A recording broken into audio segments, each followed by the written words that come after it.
Hello to anyone watching this after a long hiatus. We're back from SME2, my little podcast where I talk to very, very interesting small and medium-sized businesses, which are the heart of our economy, and no one really talks to, and that's what I'm here for.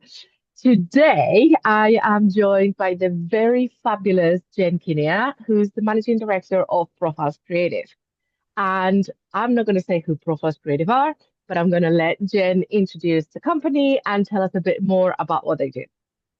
Hi, Jen. Amazing. Good morning. Thank you so much. Thank you for inviting me to be part of this. It's brilliant to be seeing you and chatting to you. So Profiles, we're a creative and marketing recruitment agency.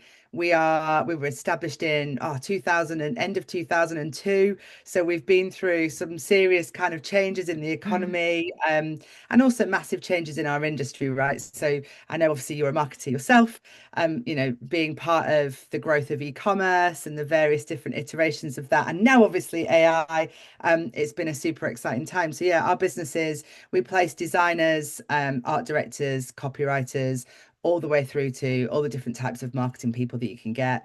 And we work across both brands, so lots of fashion and retail brands in particular.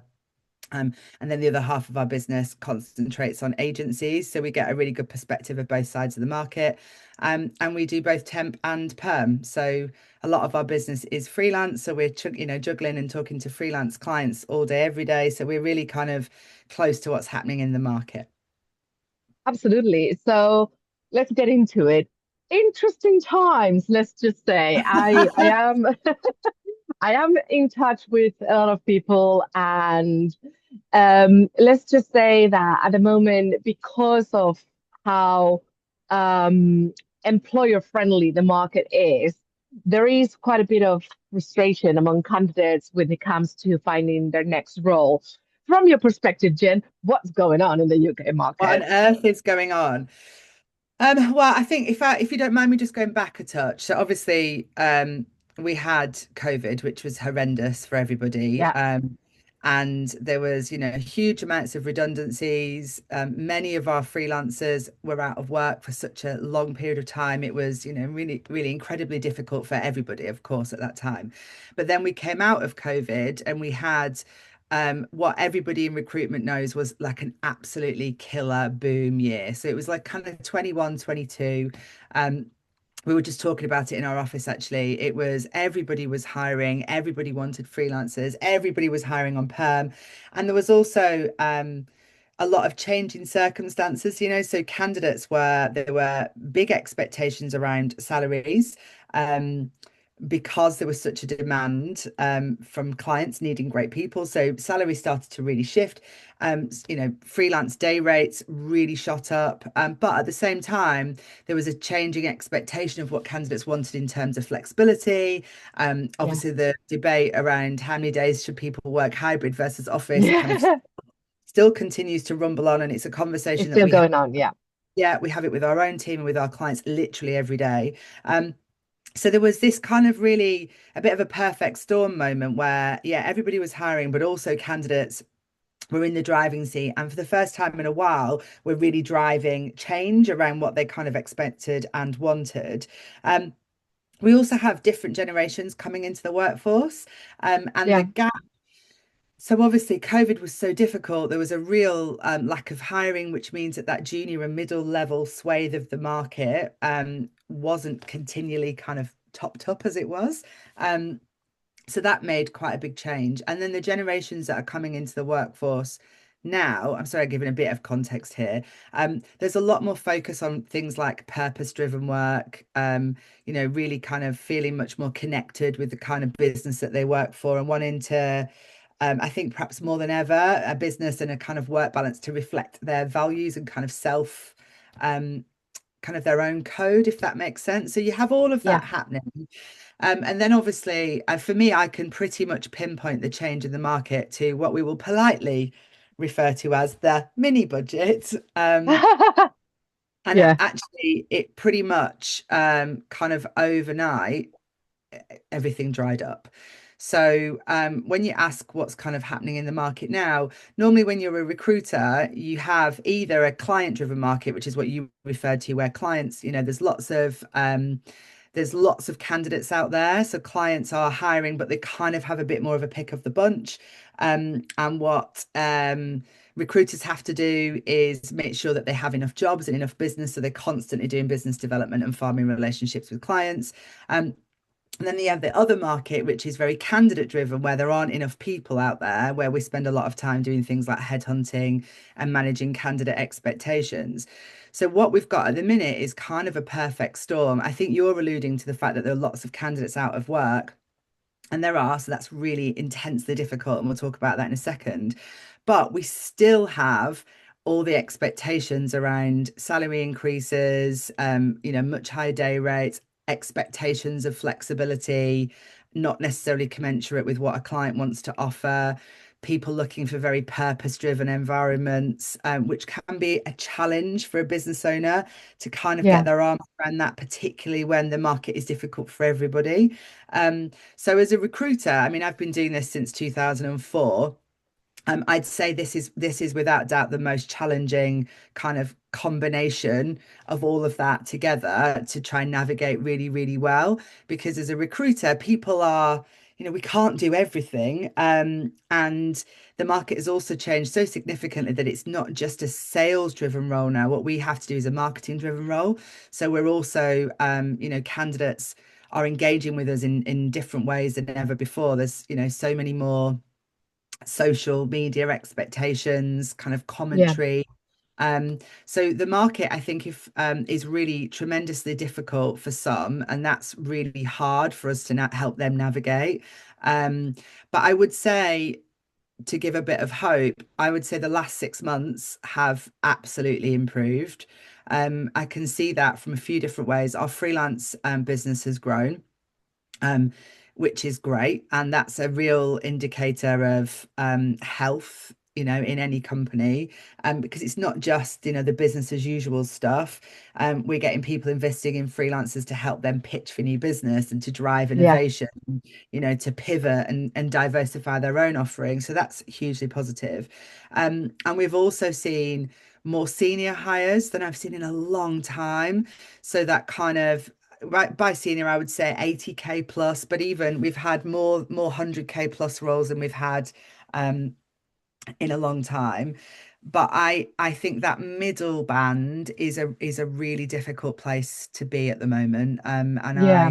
yeah, we work hard to support those people as best we can, but it's tough. And that's a long answer. Um, But I it's hope it incredibly makes sense. contextual, and I appreciate that because I think, one of the things that you didn't mention, but it's also part of what I saw, is that there was so much money in the market for startups, for new ventures, for Yeah, expansions, and then you hit um, the beginning of 2022, and all of that dried out. And so you see that a lot of companies and a lot of adventurous candidates who would have gone to startup environments, but they were at a more senior level, they didn't have anywhere to go.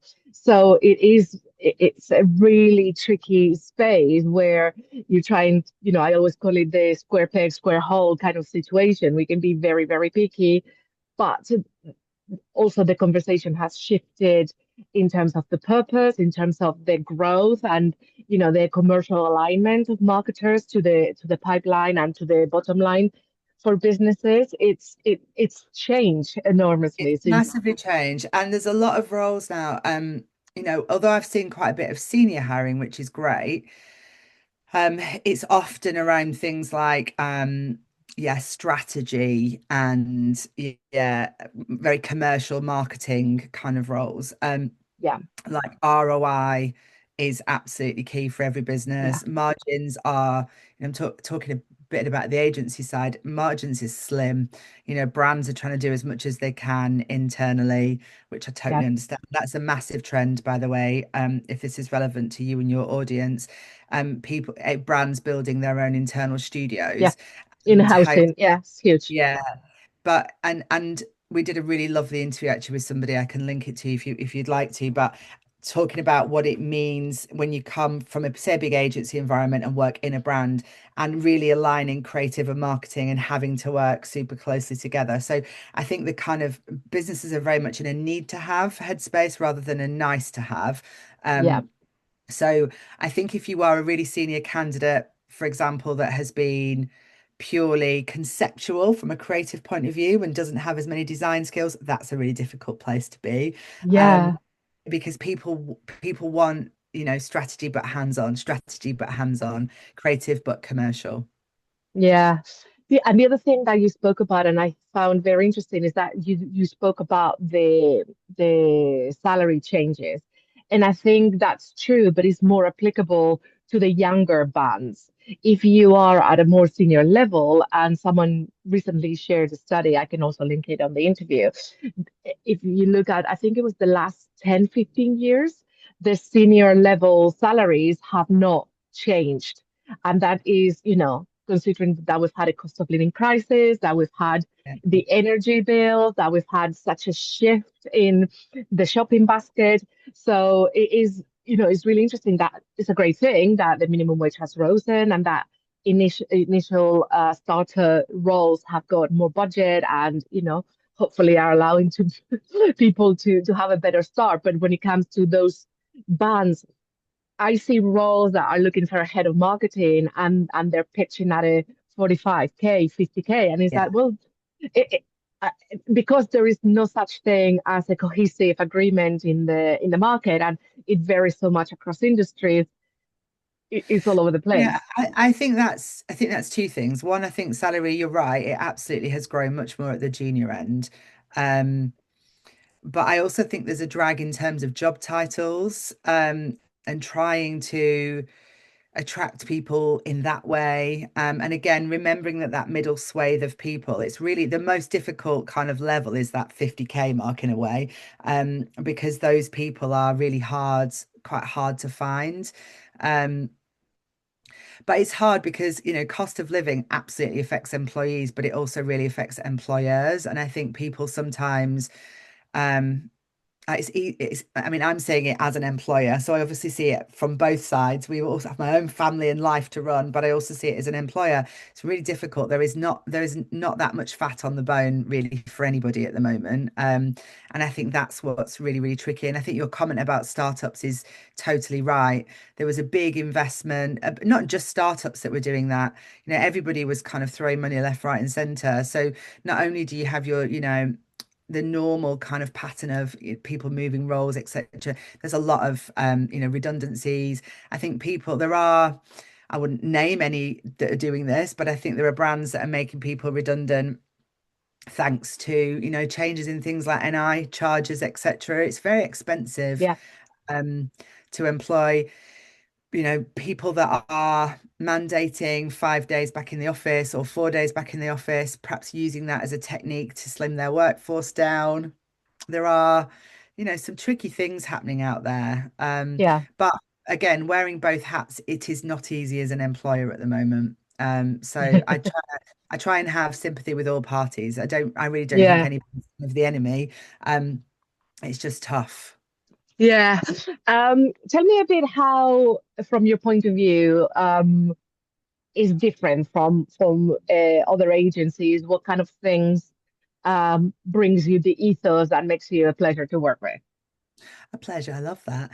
Um, Well, look, we've been doing this for over 20 years, and we're still, we're privately owned. We're a small team. And actually, we just did our summer conference, so I know all of these facts and stats. Average tenure in our business is over 9 years. Wow. So that's pretty unheard of in recruitment. So I guess Yeah, the first thing is for me, everything comes back to relationships. So yeah, if you want to get the best out of a recruiter, build a relationship with them. We've known each other for what, 12 years, something like that, maybe even yeah, longer. Actually, longer than that, 16 years probably, because I worked with you in a different agency in a past yeah. life. Mhm. Um, so yeah, I think it so was 2008 or nine. when we were only 14, yeah. Yeah. Um, so Yeah, relationship. So we do things like we talk about internally loyalty freelancers. So we will look at the freelancers that we've worked with for years and years, just to give you an example, and be like, let's try and make sure that those people have work.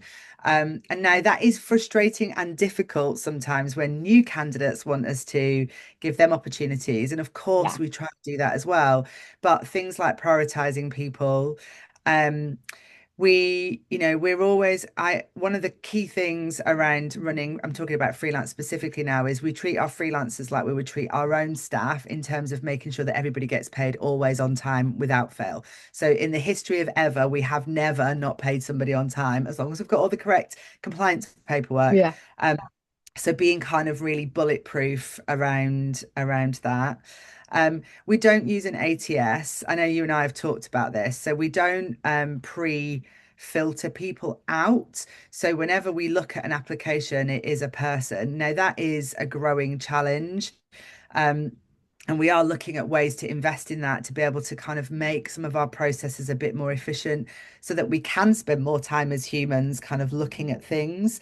Um, we have like a really strong team. We're very collaborative. So there are some recruitment agencies where they foster a culture of that's my client, that's my candidate.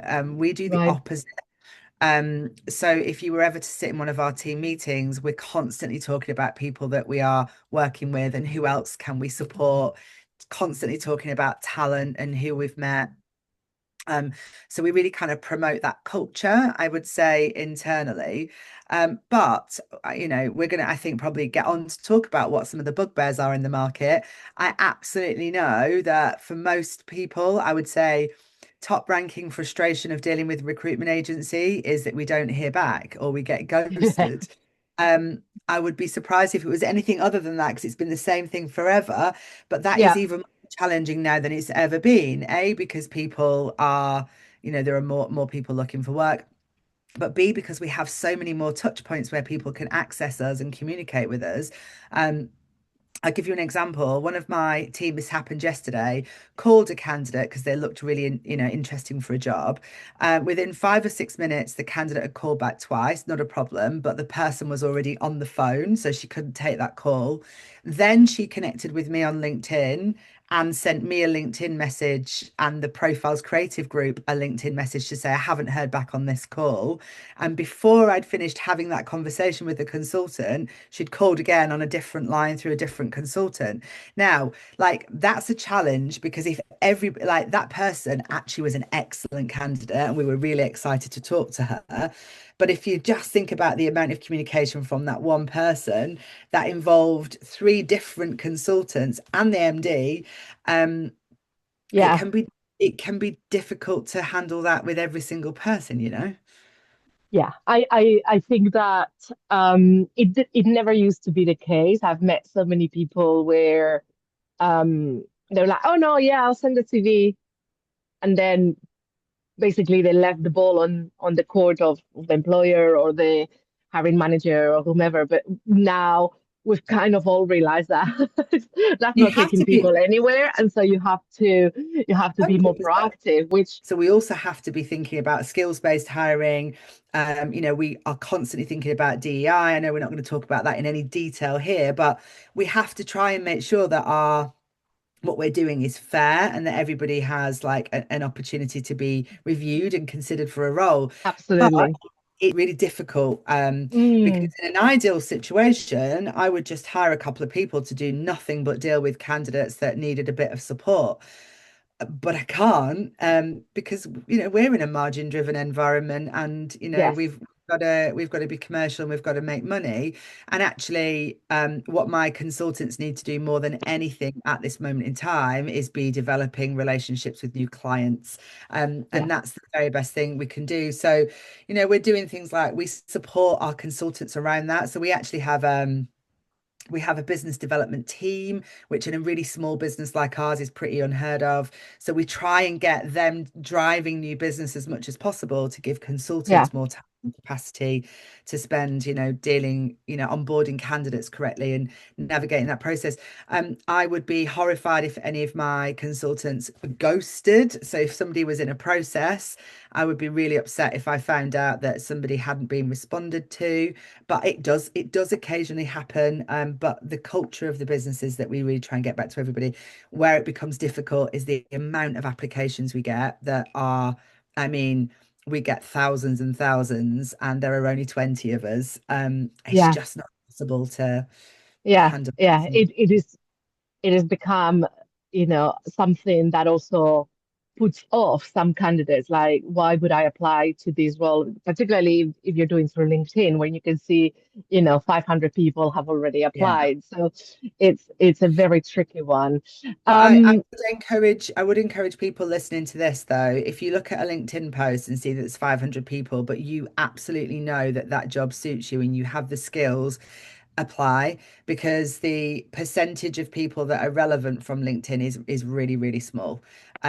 So still do it. And it's quite I'm not a huge fan of LinkedIn. I think it's kind of monopolizing a lot of things, but it is actually relatively easy to be able to see people that are suitable and relevant. So I would encourage, don't let that put you off. and that brings me to actually something that we've touched on, but I think it's again affecting all parties. It's affecting the candidates, it's affecting the companies, and it's affecting the hiring companies, whether it is, on a consultant base, whether it is, from in-house, from freelancers. What is happening at the moment that you can see from AI? Because obviously, I have seen the posts about, uh, businesses getting absolutely inundated with robo applications that people set up on artificial intelligence tools. But I also know that some businesses are starting to use software to both, find candidates, but also to weed out AI applications. It's the whole thing. There's the two sides. The side that helps get people in, and the side that helps people be weeded out. How is it affecting your team and the candidates and the businesses that you work with? So I think that affects, so just talking about candidates initially, I think that affects candidates the most when they're applying directly to big, more corporate companies. And when I say corporate, I mean businesses that are going to have big internal recruitment teams and big kind of budgets to have their own ATSs and to have kind of a process in place that might be able to deploy stuff like AI well. I say well, with enough spend behind it for it to be part of their Yeah, process. Um, we don't have anything like that. I say at the moment, we won't have anything that filters people in or out based on purely AI kind of driven tools. Um, so it doesn't affect candidates coming to smaller kind of businesses, recruitment agencies, smaller talent teams in brands. I wouldn't say as much. Um, where it's a big deal. So yeah, for sure. Like I've met many people that are saying, God, we had, I don't know, 1,000 applications, and they do have tools and software that can say X% come, and they're just basically AI generated applications. And they do filter those out. I was at a lunch actually relatively recently with somebody who'd been working with the government, putting some guidance in, and it was around basically refusing applications that were generated using AI tools.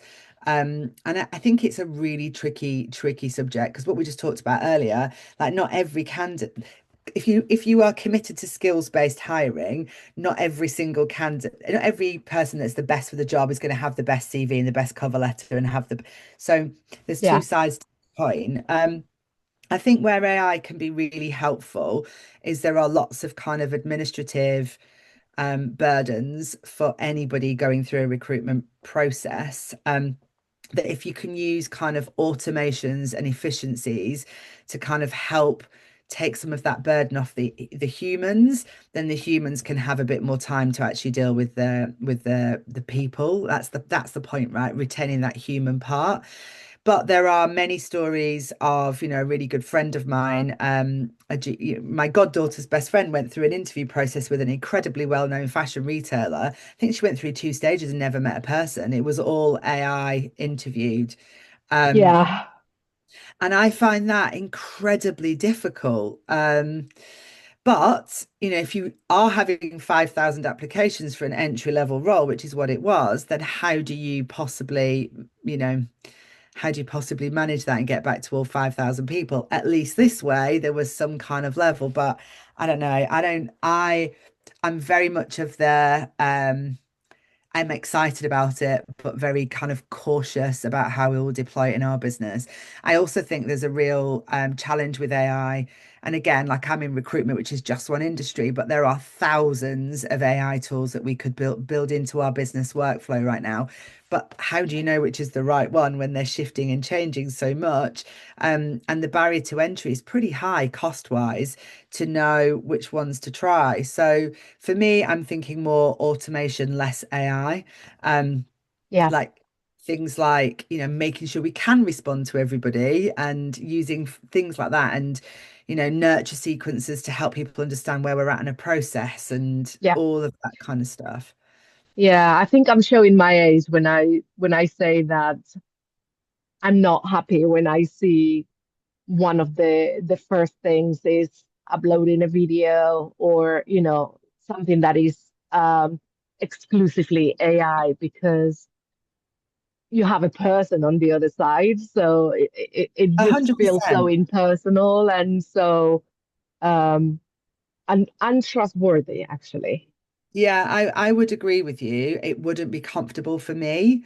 But I was also reminded of, I'm 45. What I'm comfortable with is picking up the phone and speaking to somebody, but somebody who's 22 might hate that and actually might, Yeah. and I'm giving an age to that. That's not fair, but somebody from a different background might actually prefer, do you know what? I just want to talk about certain skills.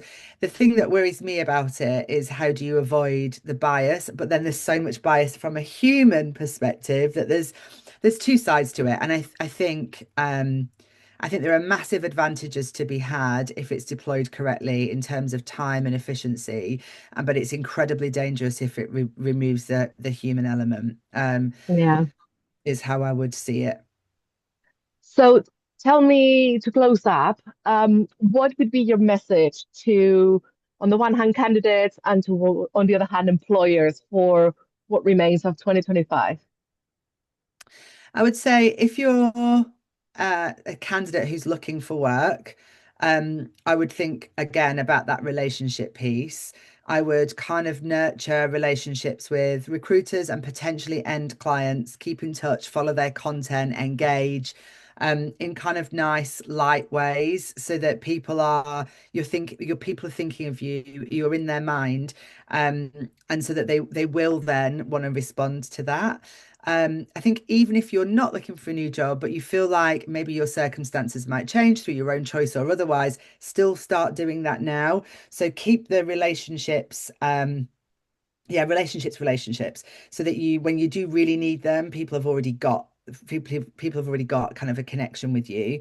Um, and definitely um find a way to get a little bit of objective support and an opinion on your CV or your portfolio, and ask for feedback, but just be really like, listen, I just want help, so please give me feedback, and um just ask for the feedback. I think is a really important thing to do, and don't lose hope. Connect with all the people you can on things like LinkedIn.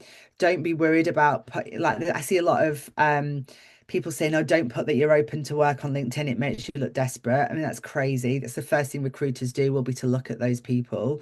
And we're all on the same team. That's the other thing that I would encourage people to remember. If you can get that, again, relationships strong, people that are good recruiters will be thinking, how can I support and help that person? So try and build that. Employers, again, I think it's about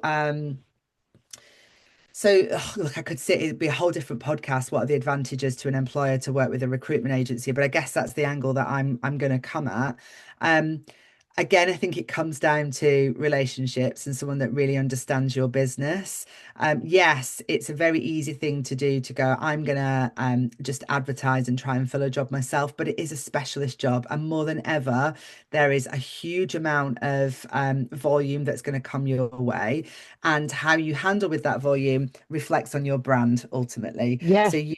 you and there is a cost impact of not navigating that well. I saw just a last thing I would say to you. I saw a comment yesterday from a freelancer that we know actually is a really good guy. He posted a whole story on LinkedIn about how an end client hadn't paid him and how he'd been chasing for his money. And it wasn't a lot of money. It was a couple of grand, which I know is a lot of money, but we're not talking so significant that it would bankrupt somebody.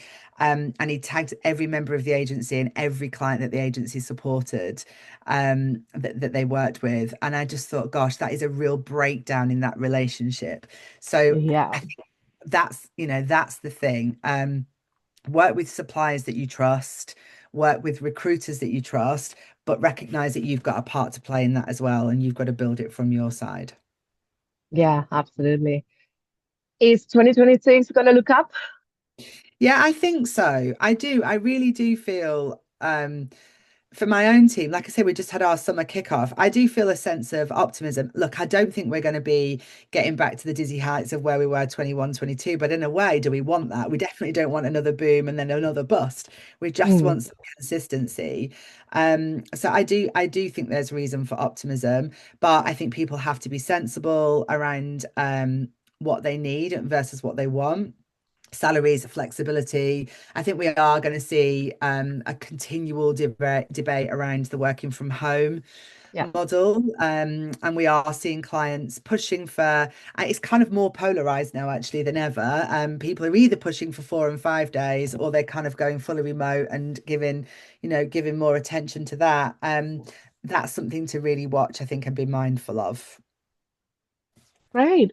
Well, thank you so much for your time, Jen. This has been an absolute pleasure. I Pleasure. hope that lots of people get in touch with you to ask a lot more questions. We'll link to all the resources that we've spoken about. And let's keep hoping that the market picks up, that we can get everybody in jobs, that everybody can work in whichever way they prefer, and that we have a very brave and successful 2026. I'm just gonna go and say that 2025 is gonna be fine, but let's have a smashing next year. Hope so too. Really nice to hang out Thank with you you. very much, Jen. Take Take care. care. Bye. Bye.